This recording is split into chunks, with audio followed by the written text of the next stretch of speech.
Hi, I'm Stefan, the BMW DIY guy, and do you want to open up the exhaust on your BMW Z4? I'll show you how.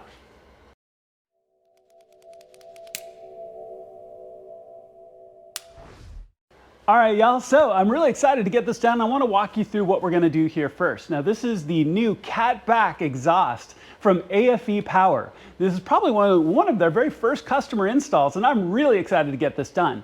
I'm going to walk you through the install and all the DIY so you can do the work yourself. Now, make sure to check out the before and after video that will be posted separately. So if you want to hear what it sounds like, make sure to check that out.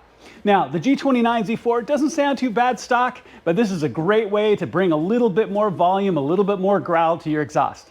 All right, let's jump in, let's get started.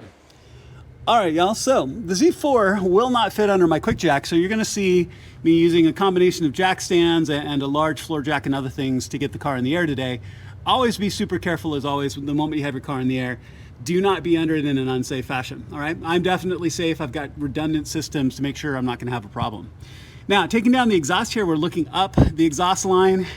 You can see a cross-body brace right here. That's gonna have to come off. It's got the bolts here at the end, the two in the middle, and one on the end. I'll have those bolt sizes for you in a second. When we look up the exhaust, and I'll show you a little bit closer in a sec, there's a hanger, and then there's one big clamp all the way back up at the top.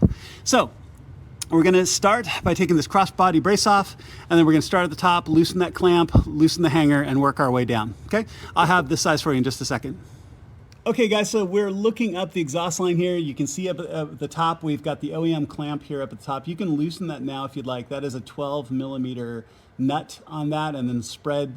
It's kind of a clamp. It's like a V-band style clamp. So go ahead and loosen that and then just loosen it up.